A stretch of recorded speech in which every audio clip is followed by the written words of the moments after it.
Happy Friday. Welcome in to the Eyes on Texas multicast, our preview edition.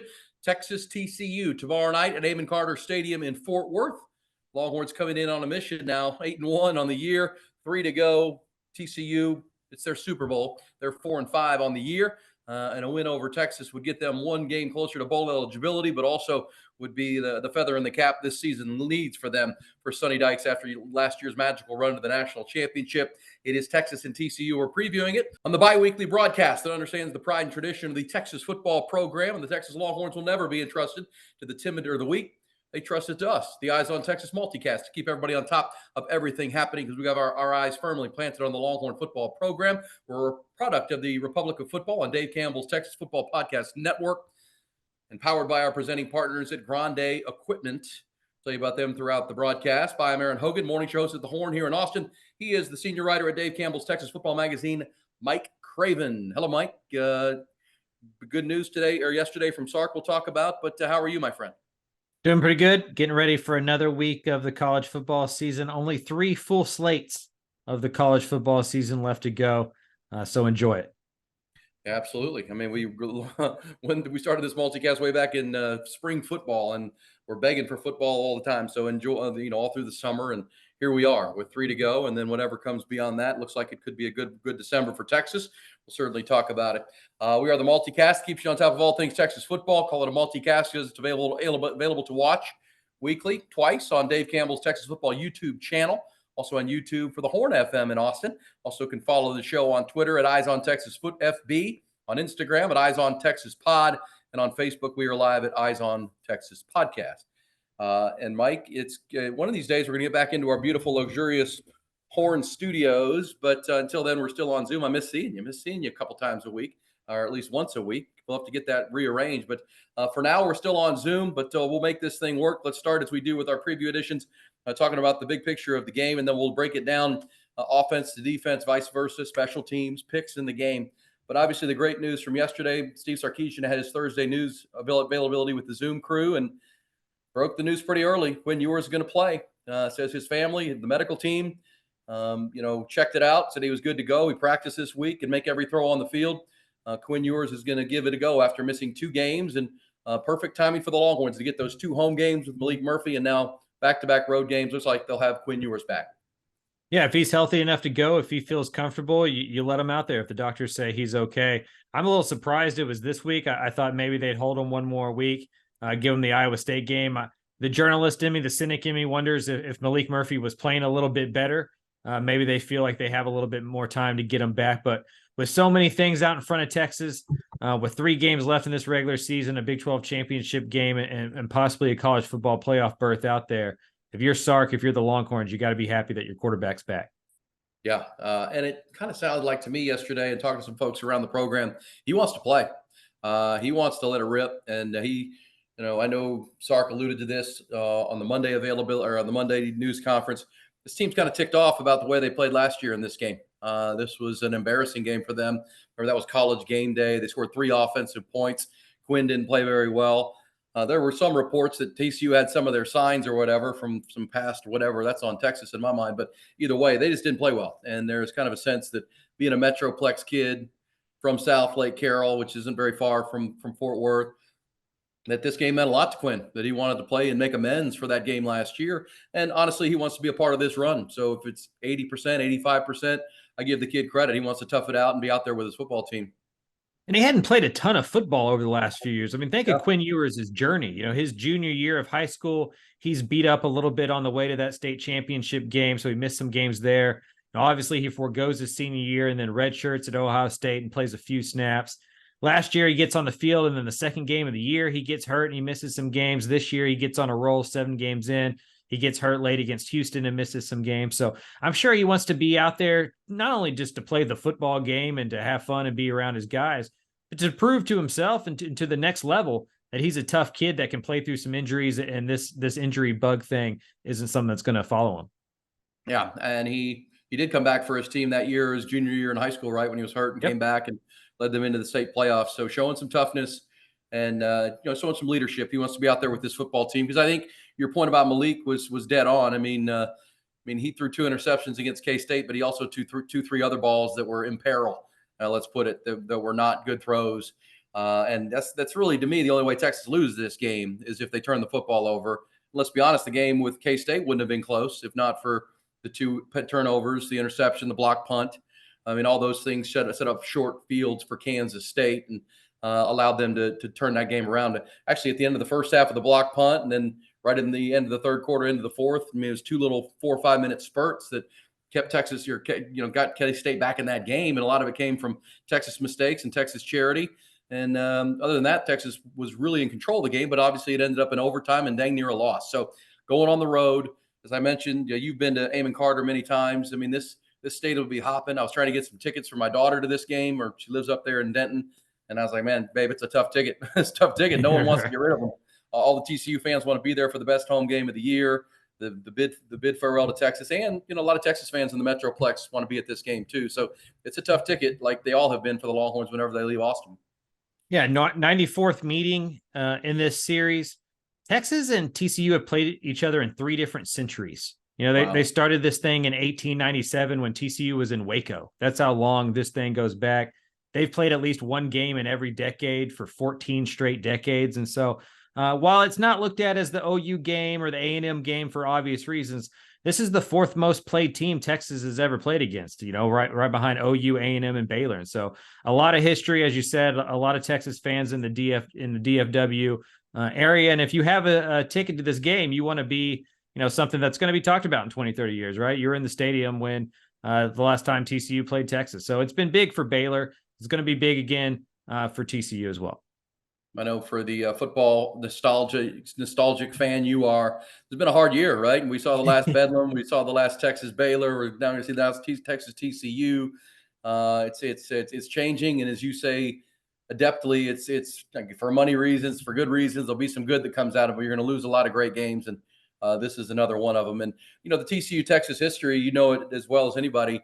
They really wouldn't be in this conference without the help of Texas. It was the lost odds that really went to bat for TCU back when Gary Patterson was growing that program, and felt like they'd be a good fit in the Big 12. When everybody wanted the lost odds as advocacy to help them get in once Texas A&M left, and he kind of threw his hat in the support behind TCU. And part of the reason Gary Patterson spent last year with Texas on the staff was felt like he owed it to Texas a little bit. Wanted to help Sark, wanted to stay around the game, but felt like he owed it to his buddy, the lost odds, because obviously, if you look at the program at TCU and the facilities and its national brand before joining the Big 12 and then now, man, what a rise! I mean, that's the model for how you grow a program, and you could argue wouldn't have happened without Texas's support. And I think certainly Gary Patterson knows that. And here they are playing for the national championship last year. And when Texas and Oklahoma leave next year. They're going to have to be one of the pillars. They're going to have to be one of the strong programs in the conference with Sonny Dykes based on what they did last year, along with the Oklahoma States and new Arizona schools and Colorado. They're going to have to step in and try to create some new rivalry starting next season. Yeah, with the recruiting base that they have, with the money that they have, with the university prestige that is TCU, they should be one of the 2 or 3 programs, along with maybe Utah, Texas Tech, because of the money that's out there in West Texas, that contends for a Big 12 championship every year. And with the playoff expanding, that means we may get Texas and TCU again. And then there's also the Chris Del Conte connection. He was at TCU. He's really close with the AD there, in Fort Worth with Sonny Dykes. And so I think if there is a team that's going to get on the schedule again for Texas between Tech, Baylor, TCU, the connections to TCU feel like the one that would make the most sense. It's going to be an interesting atmosphere on Saturday. I mean, Carter's not known for being the most raucous place in the world, but I think it's going to be up for this one. It's going to be a lot of fun. I'd imagine it's going to be a sellout crowd and probably a record crowd there in Fort Worth. All right, before we start breaking it down position by position, let's go and thank our presenting partner at Grande Equipment, our great friend Wes Murray and Weston and his team, who have been for 31 years being the best in the industry of heavy equipment rentals and sales. If you have a project and you need equipment, let Grande be your partner on that deal. They're going to get there with you and be a partner. As Wes always tells me, we're in the relationship business. Once we earn your business and we're going to provide your equipment for that project, we're in it with you all the way to the end. We're going to understand your budget, your timeline, and we're going to get this thing done. The equipment you need will be on site and job site ready and hassle-free and ready to go. And they're an independent contractor, meaning that you don't need to worry about the brand name. You need a Caterpillar, John Deere, Volvo, Komatsu. They can use it all and get it all for you. And that's how they've operated for over 3 decades now. They also have a great new renewable energy sector that supports solar projects all over the country, specializing in pile driver application, used nationally with the capability of renting statewide and nationally. Grande Equipment, based right here in Central Texas, your independent dealer. Find them at grandeequipment.com. Remember, Grande doesn't overpromise, they overdeliver, which is what we try to do here with our multicast, our biweekly conversations about Texas football. We break it into phases, just like a football game, quarters. We will certainly talk about the Texas defense against this offense of TCU and vice versa. Let's start right there with the Texas offense. Quinn Ewers back. TCU's defense, Mike. They're let's be honest about TCU. They're stumbling into this game. They've lost 4 out of 5. They lost that first game of the year to Colorado in September. That was a national loss for them. That was the game of the week, and everybody was talking about Deion Sanders' program after they toppled TCU, who had been playing in the national title game the year previous, 45-43. But in September, looked like they might have righted the ship a little bit, kind of found their footing. They won 3 games, got to 3-1. But really, since October, Mike, they've dropped 4 out of 5. A couple of one-score games in there. The only game they won, they crushed BYU in that football game. But then they went on the road the next week and got throttled by K-State 41-3. Then they lost on Thursday night a week ago to Texas Tech 35-28. What's your overall thought on this TCU team? And then we'll start talking Texas offense to TCU defense. Yeah, team-wise, it just feels like one that the odds have come against, right? Like last year, TCU won the close games. They did the small stuff well. And they were 6-0, I believe, in one possession games in 2022. Well, I believe those are coin flips, and coin flips end up coming back to the average, right? You may flip heads 6 times in a row, but eventually that's going to come back close to 50-50. This year, they're 0-4 in those games. So I'm sorry, they were 6-1 last year in one possession games because they lost the Big 12 championship game, but they're 0-4 this year. So now they're 6-5 in one possession games. A lot of that to me has been the quarterback play. Last year, they had Max Duggan to bail them out in a lot of situations to come up with that one big play they needed to win a football game. This year, they have been inconsistent at quarterback. Chandler Morris wasn't the guy even before he got hurt. Once he was injured, they have to go to a redshirt freshman that hadn't played a lot of football, obviously, and Josh Hoover, and he struggled. He played well in his first start and has struggled since then. I think he's still going to be the starter as Morris works his way back. I think he's healthy enough to suit up, probably not healthy enough to go 60 minutes. So they're going to let Hoover go on the offense, and they just lack playmakers. Last year they had Quentin Johnston on the outside. They had a really good offensive line. They don't have that this year.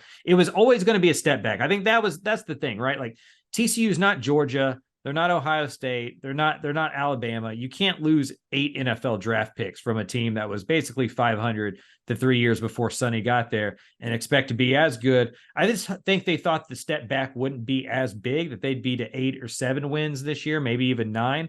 But that's the importance of the quarterback position. Like, this isn't a bad football team. They just don't have a guy that can lead them through those adversity moments, those close games. And last week against Texas Tech was the perfect example. TCU outplayed Tech in a lot of ways last week, but they had a quarterback that just kept throwing it to the secondary. And so when you have that happen, TCU is just not good enough to overcome those mistakes. Yeah, mistake prone. Like the ESPN FPI, the Football Power Index, they have TCU ranked as like 28 at 4-5. I mean, there's an argument analytically they're the best 5-loss team in America, but at the same time, your record's your record. You talked about those one-score games. There's been a blowout in there too, and we talked on our morning show to Landry Burdine, who's the color analyst on TCU radio, played at TCU back in the late 90s. Nobody tied in like Landry, and he said something interesting. He said he thought, he's an advocate of the transfer portal, but he says it's what you're seeing is kind of some of the ills of the transfer portal, because they tried to replace all those great players, right? Those Sunday players on their defense. It was D. Winters at linebacker and the big kid up front the Texans drafted. Obviously, Tomlinson, the Doak Walker Award winner at corner. And they tried to go in the portal and bring in some guys. And he said something interesting that, if these guys, he said the beauty was all those 8 guys that are now playing in the NFL were in the program for 5 years. I mean, they bled for the program. They went through the Gary Patterson change. They bonded, and they gave everything. It was all for TCU. It was all for one another. When you bring in a bunch of portal guys and are hoping they help immediately, they may not have the buy-in immediately. They're just getting there. They're getting their feet wet. It's nothing against them, really. It's just they brought in the 3 kids from Alabama, JoJo Earl and Trey Sanders at running back, Tommy Brockermeyer. and those guys really haven't had a huge impact. And it's tough, and it's something where I think Sark on the Texas side is doing a good job of still winning the high school battles to build that pipeline of talent, and then targeting the portal where you need to. And quite honestly, when we get to the end of this season, the Longhorns are going to have a lot of guys moving on from a team that may win a championship. And they're going to have to decide how they're going to tread water there into the SEC, because they're going to lose a ton of guys on defense. But it's a tough thing to do, to replace that many good players. And as we said when we started talking TCU in the preview, and you wrote it for the magazine, Mike, they were replacing the best player at every position on their team: wide receiver, quarterback, defensive line, offensive line, everywhere. That's tough to do. Tough to do and expect. But I think you're right about 100% about the margins, because last year Max Duggan would find a way, right? And if a play would break down, Max Duggan would take off, run, find a first down, keep the chains moving. When we talk about the TCU offense, Josh Hoover doesn't run much, and he turns the ball over. Those are two bad combinations for a young team. But for Quinn Ewers and the Longhorns, you see this as a run-heavy offense for Texas here. As we talk Texas offense against TCU defense, that's going to be brought to you by our friends at Brain Vault, the Brain Vault technology, Dr. Greg Eckert and his Brain Vault. Do you think this is a heavy run game? Sark's obviously MO is pass to set up the run. If he says Quinn's good to go, he's good to go. Or do you think this might be a little heavier run game against a defense they should be able to run the football on? Or how do you see this game plan shaping up for Texas? A lot of that probably depends on the real health of Quinn Ewers. If he's closer to 100%, I'd imagine Sark gives them the whole playbook and comes out swinging. They've struggled against the pass at times, especially kind of like Texas. If you can get their safeties in coverage, you have a chance. They have one really good corner in Josh Newton, but not much else in coverage back there. They're pretty decent against the run. I mean, teams are averaging fewer than 4 yards a carry, but they don't play many offensive lines that look like Texas. They don't play many running backs that looked like Jonathan Brooks. Last week, Texas Tech and Taj Brooks had some success up there. They play that 3-man defensive line with some big bodies up there, try to plug holes and let their linebackers and safeties go fill. They played really well against Texas's offense last year. And so for me, this one is, when you have a quarterback out for a couple of weeks, I think there's two ways you can go about this. You can lean on the running game really heavily and try to hide Quinn Ewers and let him ease back into this deal. Or you just let him go from the very beginning, give him some easy throws, build some confidence early, put the defense back on their heels. To me, this one's going to be where Texas's skill position guys are just flat out better than TCU's. And so if you can get them the ball in space, the Longhorns should have a lot of success. Yeah, last year the TCU Horned Frogs had Quentin Johnson and Darius Davis and great receivers. This year it's Texas that comes in with A.D. Mitchell and Xavier Worthy and Jordan Whittington and all the weapons they can throw, and J.T. Sanders back near his hometown of Denton. I'd like to see them get him more back involved. That injury kind of slowed down. With he was announced this week. J.T. Sanders is a finalist for the Mackey Award for the top tight end in the country. And I know you're not playing games to win awards, but you could accomplish a couple of things: get him involved in this offense for the stretch run. Make him the matchup problem that he is near his hometown, and help him on his way to maybe a Mackey Award down the road. That'd be fun to see for JT Sanders. But the weapons belong to Texas. The run game should belong to Texas in this game. We'll see what TCU has. You're right. I mean, this is the side of the ball where I think Texas really wants to prove the point, because they only scored 3 offensive points against this team last year, and we're kind of embarrassed with game day in town and national audience, to see if they can turn that around. Key to it will be keeping Jonathan Brooks, on his way to maybe all Big 12 honors, get him going. The other part of today's news, or yesterday's Zoom event that was promising, Sark reiterated what he said Monday: everybody's practicing. It looks like Cole Hudson could be back playing guard. Looks like Christian Jones is good to go at right tackle. Obviously, Kelvin Banks was nicked up a little bit last week. He should be back and ready to roll. So now you have your full complement of offensive line and depth behind it, to where really you have your full arsenal to go after it, which I think that's the first time that they've had everybody all year. When we get to the defensive side, we'll talk about that. Looks like the Longhorns are going to be as healthy as they've been all year on that side of the ball too, Mike.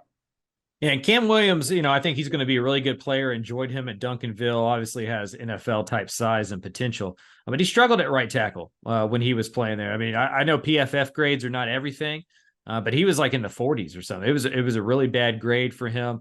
Right guard didn't grade out very well either. So if Hudson's back, if Christian Jones is back, Kelvin Banks obviously is one of the best offensive tackles in the country. So anytime you can have him there, that's good as well. And so, TCU is not a heavy blitz team. They're not a heavy pressure team.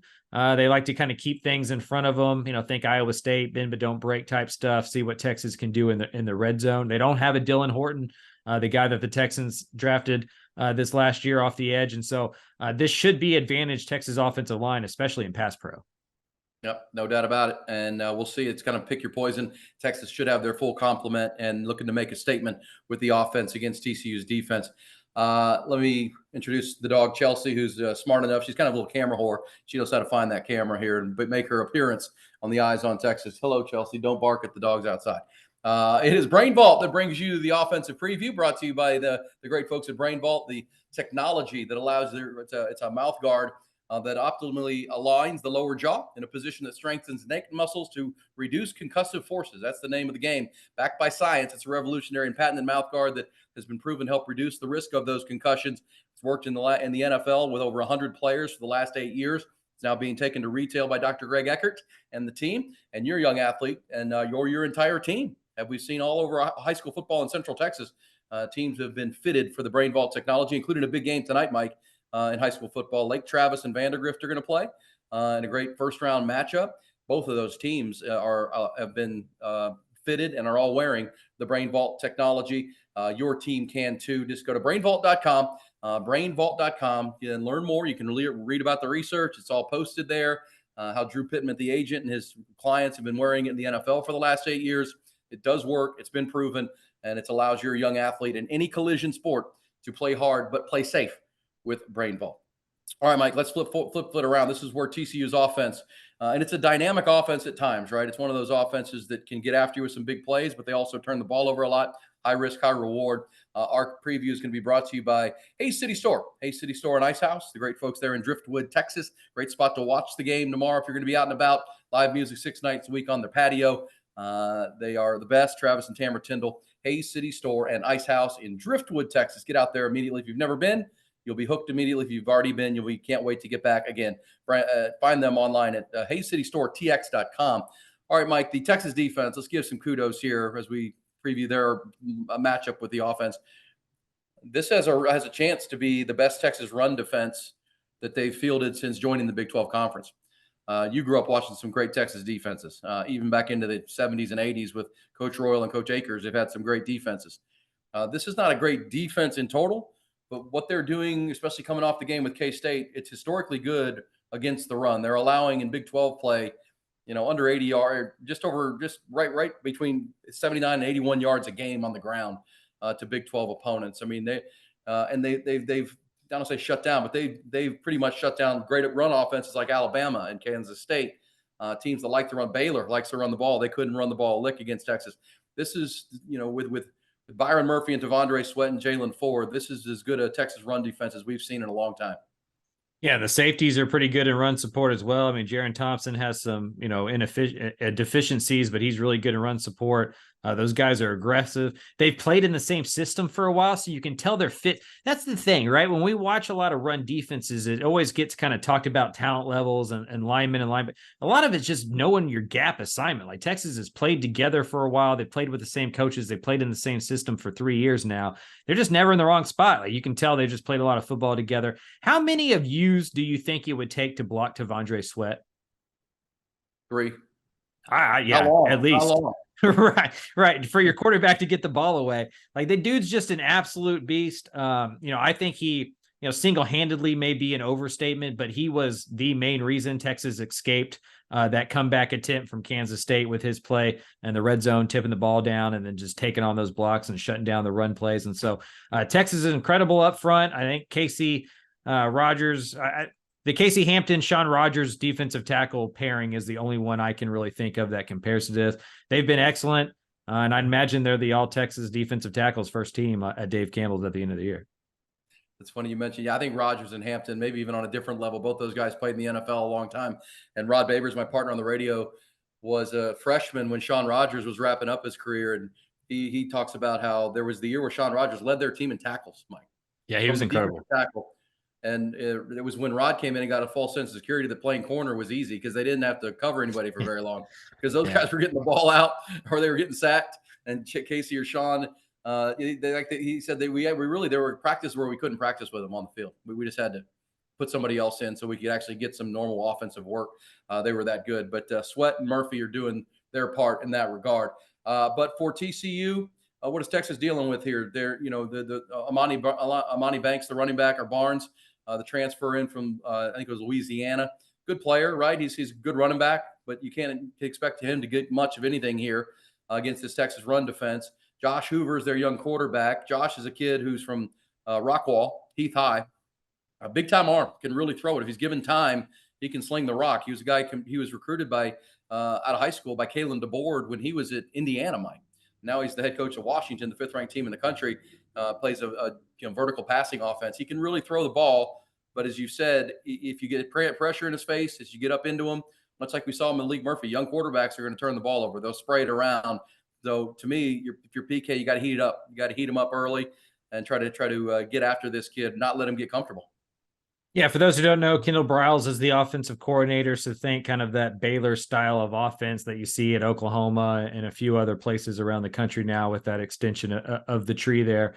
They've moved the ball pretty well. Amani Bailey's been an excellent running back, a top 5 rusher in the country this year, averaging close to 6 yards a carry. They're going to get yards. They're going to figure out a way to get yards. I mean, it's a pretty well schemed up offense from the 20 to the 20. A lot like Texas, they've been bad in the red zone. They were decent against Texas Tech. That's kind of up their ranking a little bit, but they still rank in the hundreds. So I think it's like 102 or 103 right now in touchdown percentage conversion in the red zone. And so, Texas is going to be their stiffest test so far. They have not played a defensive line like this. They have not played a team with this much strength, this much speed. And so it'll be interesting to see what Kendall Briles, dials up there. But I imagine TCU moves the ball. I imagine they get some first downs. I imagine they pick up some yards. To me, this game on both sides of the football comes down to who executes better in the red zone. And then obviously turnovers, right? Like Texas can't allow TCU back into this one like Kansas State. But the TCU offense can be got the same way the Texas offense can be got. And that's getting into the 20-yard line and then bogging down. Yeah. Another conversation with Landry Burdine. We had same thing. Yeah. Whenever they get to the inside the 20, it seems like a whole different team. And they kind of seize up on it with the youth. And then, because look, let's be honest about that. Texas deals with this too. The closer you get to the goal line, the more pressure you can bring on a quarterback, for defensive backs and the safeties. You don't have to worry about getting beat deep, which in the middle of the field, that's your biggest fear. The closer you get, the more that end line becomes a defender for you, and you can play a little more downhill. Limits the play calls that the coach can call. I mean, it's a problem not just for Texas and TCU, across football right now. Red zone offense is becoming more and more of a challenge. Even watch the Cowboys play football these days in the NFL. The Kansas City Chiefs, one of the best teams in the NFL, have a hard time in the red zone. I think it's the lack of the big bruising back anymore. You don't need that guy very often, and so you don't use a scholarship on him. You don't use a roster spot on him in the NFL.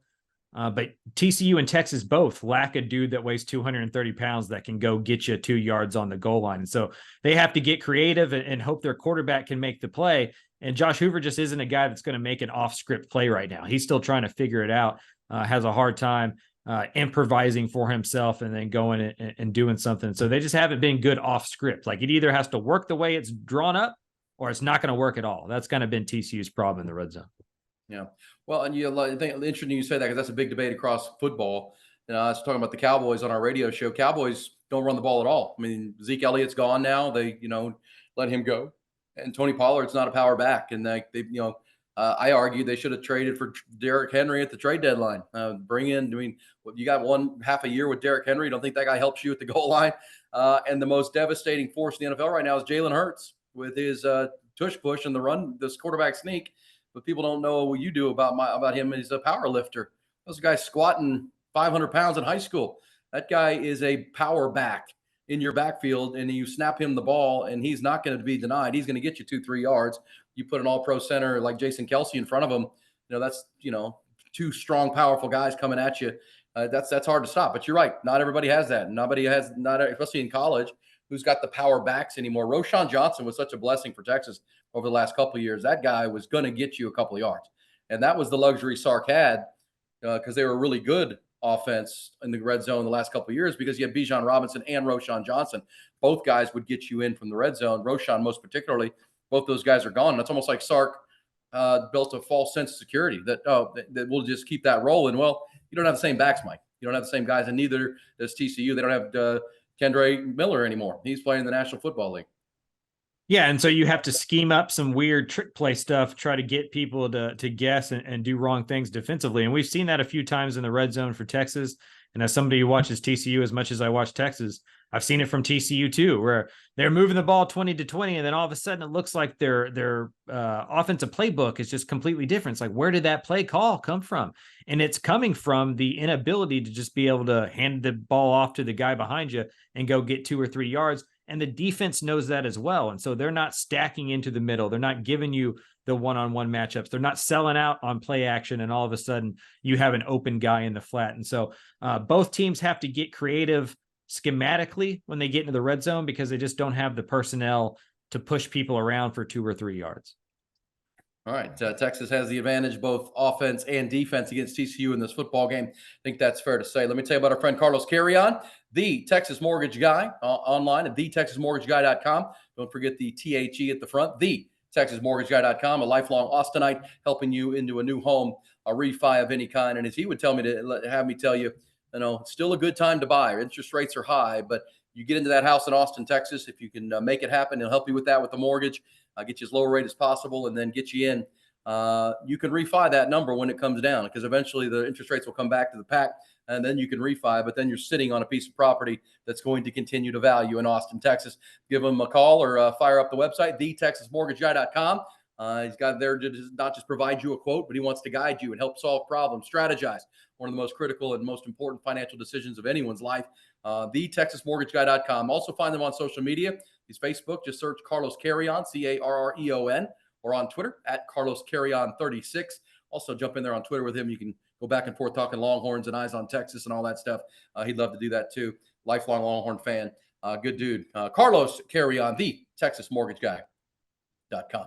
All right, Mike, special teams always important in this game. And Longhorns last week, Ryan Sandborn, probably didn't talk about him enough, pinning K-State back over and over again. He's been tremendous punting. Bert Auburn deserves some bouquets for his kicking ability. I mean, clutch kicks, big kicks, not just the chip shots too. Bert has really been big. Xavier Worthy has a punt return in the recent games and has been really good with field position. This has become a really good specialty teams unit. You think of the impact Keelan Robinson has had. And Sark talks a lot about the versatility of this team. They can beat you in a lot of ways. They beat you on special teams too. Now, the block punt last week was critical. I'm sure that was a point of emphasis this week. But other than that, this has been a really good special team unit for Texas. Yeah, it feels like these kind of games where Texas has clear advantages on offense and defense, that if they don't lose the special teams battle, they're going to win the football game, right? Like one of TCU's ways to win this football game is to block a kick, or Texas to miss a couple field goals, or to pop a big return, or for Texas's punt return hiccups to come back from earlier in the year. The Horned Frogs are going to need entrances into this football game, right? Like they're going to need Texas to let them into the club to do this one. And one of those places tends to be special teams. And so if you're in the TCU locker room this week, I would pretty much guarantee they are telling their team, we have to win the special teams battle to even have a chance in this football game. I'd be on the lookout for fakes. I'd be on the lookout for block kind of formations and schemes that you haven't seen before. TCU is going to empty the bag because, one, they want to win this football game. And two, they got to win 2 out of their last 3 to get into a bowl game. This is one of their last chances to kind of right the ship and avoid kind of a big time letdown this season. They're going to do everything they can. I think special teams is where they're going to get pretty creative and aggressive, I would guess. I agree with you. And by the way, Mike, with the special teams talk and the big picture talk of this game, since yesterday's Quinn Ewers announcement that he would play, also that Jalen Catalon and Keaton Crawford are available, Christian Jones, that line has jumped up to almost 13 now. The money's coming in heavy on Texas now that they have what is their healthiest team so far this year. with Jalen Catalon's playing deep safety again, and he's able to come up and help and run support and be back on the field. And that's pretty scary for the rest of this schedule, because if the Longhorns have survived the injury bug, especially at quarterback, then can come healthy for the stretch run, which would be included the Big 12 title game. That's a blessing for Sark to get everybody back right in this run of the final 3 games and then into a possible trip to Arlington. I don't have national data here, But I checked in with a few coaches around the Power Five in Texas, and there's 6 schools. I talked to 4 of the head coaches there. None of them have their whole team practicing, right? Like that is a rarity to be going into week 11 and to have your whole entire team practicing. That's a big thing for the Longhorns, as you said. They survived a few scares. They got through a couple weeks without their starting quarterback. I'd imagine they're as healthy as any team in the country right now, and that is obviously an advantage for the Longhorns. Yeah, well, and it's one of those things that is a commonality of championship teams. You look back at teams that win championships; they catch breaks on the injury bug. They survive some of those coin flip games you talked about, and Texas has done that this year. Lost one of them too at Oklahoma, so 2-1 in those coin flipper games. And the injuries that they have taken have not been season ending. I remember Sark talking about the Cole Hudson injury and the Jalen Catalon, and he said best thing is it's not season ending; it's week to week. We'll see how long it takes to get him back. Malik, Quinn Ewers was the same way. Fortunately, none of these guys have needed surgery, major surgery of any kind that was going to cost them a year. So yeah, I mean that's great. That's interesting to hear. No one else, and I think that's why Sark said it so proudly on Monday. He was like, "Man, you guys got to hear this. We got our whole team out there. Everybody Right. out there running around. Right. It's November. This is unheard of. So got to take advantage of that and get after it. And you can't let that special teams battle cost you. And I'm assuming that's being echoed and yelled by Jeff Banks pretty much this week in practice for the Longhorns. But the important components of your specialty teams, the Longhorns have been great: kicking, punting, field position, returns. They've been outstanding. So it can be a strength for the Texas Longhorns without a doubt. So yes, whole offensive line looks like the whole secondary could be back and playing in this game, and that's bad news. You mentioned TCU and their ability to get to a bowl game. How about their final 3? They got Texas here, then they're going to play Baylor, and then they go to Oklahoma. So there's a good chance that TCU doesn't get to 6 wins, Mike.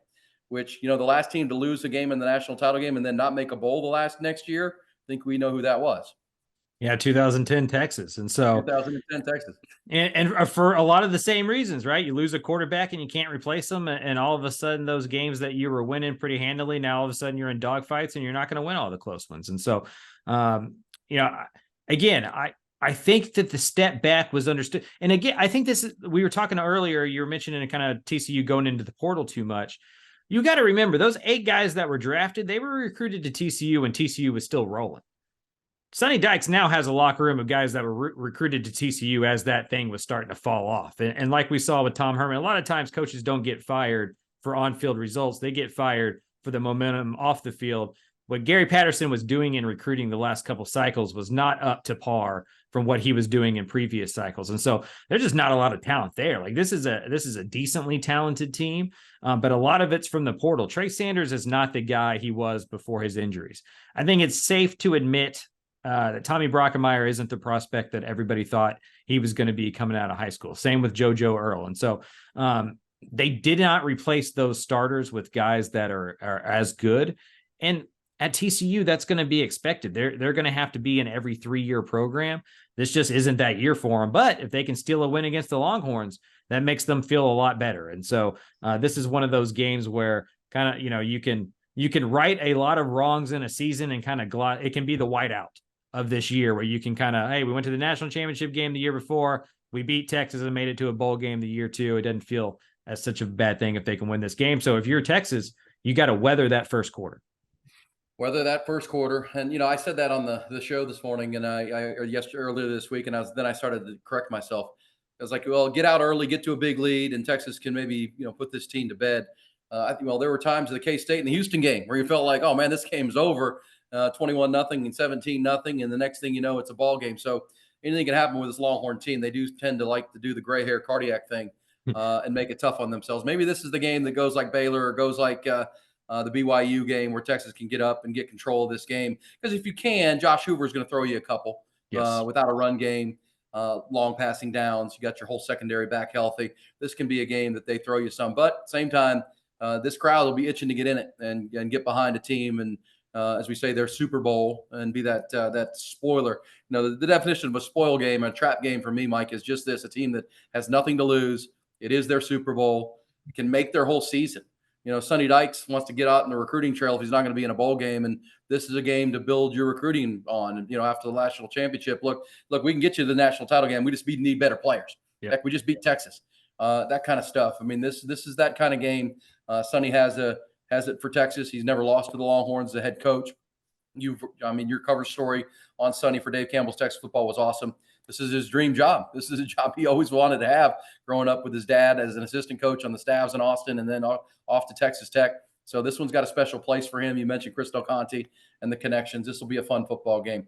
All right. Do want to tell you about One Source Gas. My buddy Richard Strever and his team at One Source Gas of Austin and now all through Central Texas. You know, if you're looking for an indicator of growth in a company, this is an example of that because they do it right. One Source Gas started as a little small compressed gas company, and they're growing like crazy, taking over market share up and down I-35 into San Marcos and into San Antonio now, all over Austin because they just do it better.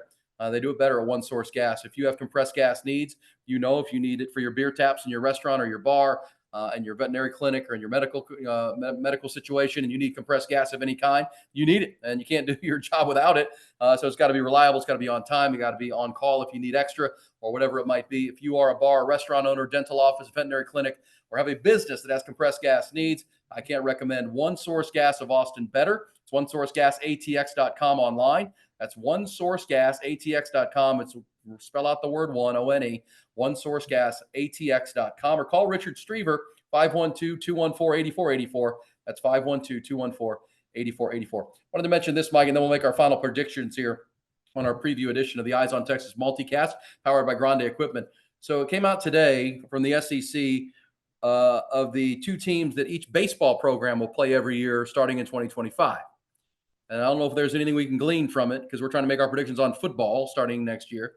But Texas will play Texas A&M and Oklahoma every year in college baseball, which I guess would be our guess. Texas A&M will play Texas and LSU as their annual rival. Oklahoma, who's joining the conference, will play Missouri and Texas. So if that makes sense, then you can go up and down the list. I don't know what we can glean because that's been an ongoing conversation. Is Alabama going to play Auburn and who? Right, once we go to the 16-team SEC, Texas is going to play A&M and Oklahoma, but what is A&M going to do? Do they get LSU or do they get Arkansas every year? Maybe we get something here from the baseball side that this might fall in line. Doesn't mean it has to, but that's what came out today for baseball. Are you a fan of that? I am. I still hope they do the 3-6 model where you get the 3 permanent opponents and then the 6 rotating ones. And if that's the case, I hope Texas gets A&M, Oklahoma, Arkansas. And I'd imagine A&M would hope they get LSU, Texas, Arkansas. And so maybe that's just the Southwest Conference nerd in me, but that'd be a lot of fun to get that back going. Well, and LSU would like to keep playing Alabama every year. That would be a shame. And A&M. Yeah.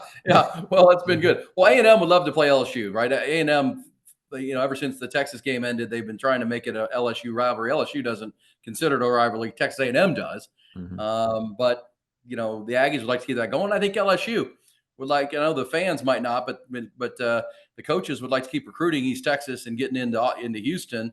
So that could be a factor too. So I'm with you. I do like the 3-6 model, but that would be good to keep those 3 and rotate the other 6 games on an annual. To do that, they have to go to 9 games, and they are not planning to do that in 2024. But hopefully ESPN will spend enough money to make that happen eventually, which we assume that they will.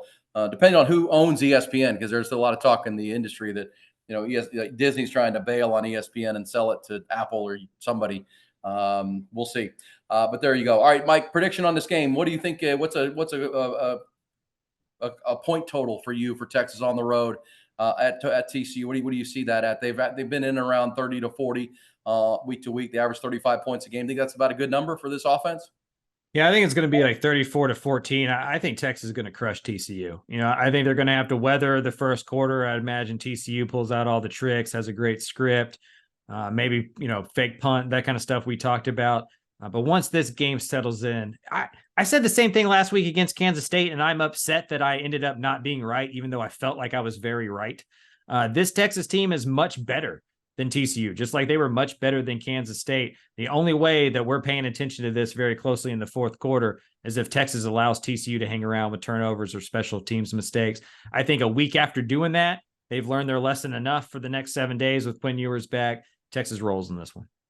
I'm with you on that. I kind of the score I was thinking 37-17, something along those lines. The line's up to 12 or 13, as we said. But yeah, this is maybe there's a combination of getting everybody healthy, getting Quinn Ewers back on the field, and maybe a little bit of red ass from last year's game, that revenge factor. And I do think those Metroplex kids like to play well in the Metroplex. I do think there's, JT Sanders and Anthony Hill are right there from Denton, and Southlake is not too far from the stadium there. Those kids love to play well in the Metroplex, get a chance to shine in that spot. And I just think there's some of that, kind of like the Cotton Bowl. I mean, they didn't win the Oklahoma game, but man, they played really well in a lot of phases in that game, made some early mistakes that cost them. But I think you're going to see a good performance by the Longhorns here. And I think there's a sense with all the good health that they can smell the finish line, Mike. I mean, they can see where they're at, right? They kind of weathered that. There's a mental momentum that you receive that here we are, guys. We're getting everybody back. We're sitting there. They're talking about us at the college football playoff thing, and we just have to go handle our business and not fall into a trap and lose ourselves a game. And maybe some experience from last week of how quickly it can turn, how quickly 4 or 5 plays can turn a one-sided game into a ball game, and now you're flipping coins at the end of the game. That's scary stuff. So I agree with you. I'll say 37-17, Texas. They gets the victory. Any other games that you're most particularly interested in from around the country, around the state this weekend? Georgia Ole Miss, probably one to watch there. I mean, Georgia hasn't been tested all that much this year. I don't know, who the best team they've beaten is. Maybe Missouri. Ole Miss, pretty good football team. I watched that A&M game last week on Sunday to catch up with what was going on around the state. That'll be an interesting one. There's some West Coast games that are going to be pretty good. I still don't know why Oregon is 6th in the country above Texas and Alabama. So curious to see how the Ducks keep playing there. Their best win's Utah with a backup quarterback. After that, it may be Colorado or Texas Tech or something. So I'm not sure why the Ducks are seen as the best one-loss team, but it's going to work its way out. And I think if Texas wins out, they're going to find themselves in the college football playoff. You don't leave out a program like the Longhorns if they're 12-1, unless there's 4 undefeated conference champions, and I just don't think that happens. Yeah, there is that chance, Michael. But I mean, how often we always say that at this time of year, and then someone stumbles. A couple of them typically stumble. But right now, you could have an undefeated SEC team in Georgia, could have Ohio State or Michigan in the Big Ten, Florida State in the ACC, at least 3, and then Washington if they were to win out. But man, if Washington wins out, they're going to prove it because they've got to win the Apple Cup. They're going to have to beat Oregon again, and most likely in a Pac-12 championship game. There's a tough road. I agree with you 100% on Georgia. I'm looking forward. This is a big 2-game stretch for them here in November. They've got Ole Miss this week at home, and they have to go to Tennessee the following week in Knoxville. So this will be their toughest stretch of the campaign. Obviously, the big one in Penn State and Michigan will square off. Michigan's dealing with all the off-field stuff and the sign stealing, so we'll keep an eye there. That'll be a big one. Can James Franklin finally win a game? The big game. The answer is probably no. Probably no. It'll be a boring, dull, non-creative offense, and Michigan will thump them by 21. I would imagine even in Happy Valley would be my guess, but that's kind of where that stands. So it should be a good weekend of college football. This is the multicast, the bi-weekly multicast that keeps you up with all things and our eyes on everything Texas football. We'll all be watching tomorrow at 6:30. Night game. The Longhorns have primetime games all the way home, all the way in the regular season. 6:30 this week, 7 o'clock next week in Ames. And boy, I'm already trying to look at that advanced weather. How about Iowa at night in November, mid-November? That could be scary next week in Ames as far as the weather goes. But then, of course, the day after Thanksgiving with Texas Tech is a 6:30 kick. So we're primetime Longhorns all the way out. Want to thank our partners at thetexasmortgageguy.com, Carlos Carrion. Also, Hay City Store and Ice House out there in Driftwood, Texas. Make it a spot this weekend for you. One Source Gas of Central Texas. Dr. Greg Eckert, my pearly white restored smile and his Brain Vault technology, a great mouthpiece, and, of course, Grande Equipment, locally owned, independent, but worldwide equipment company that has been serving the heavy equipment needs of the Longhorns and everybody in Texas and around the world since 2004, online at grandeequipment.com. All right, Mike has the Longhorns. I have the Longhorns. Longhorns get Quinn Ewers back. They're getting Jalen Catalon and Keaton Crawford back. Their offensive line is healthy. This should be a fun one at Fort Worth. In the final meeting, what'd you say the number was? How many meetings between these two, Mike? It'll be the 94th on Saturday. Woo, 94 times. 3 different centuries they played football, Texas and TCU, Texas Christian University. Mike, have a great week. You are going to be in Dallas, right? I will. I'm going to North Texas at SMU on Friday for the one and only conference matchup between North Texas and SMU. Kind of a rarity there since SMU's moving on to a new conference after this year. And then Saturday, TCU, Texas, to see a little bit more history. I am going to see every single final in-state Texas rivalry game this year. I was at the Baylor game, at the Houston game, going to be at TCU, and then obviously we'll be there at the season finale against Tech. So pretty excited to kind of take that all in. As you said earlier, I'm kind of a nostalgic kind of college football history, traditional kind of nerd, and I love this stuff. Sad to see it go, but it'll be fun to take in the last one. Well, we're glad you're doing it, and that'll come back with us when we record our Monday multicast. It'll come out on Tuesday. We'll get your eyewitness account of what happens. You were there to start the year when TCU lost to Colorado. That became the national talk for the week for sure. We'll see if this one can do that too. Mike, safe travels into the Metroplex. Couple of games, one Friday, one Saturday. I'll be looking forward to recording with you on Monday and recapping the entire weekend. Drive safe, my friend, and hook 'em horns.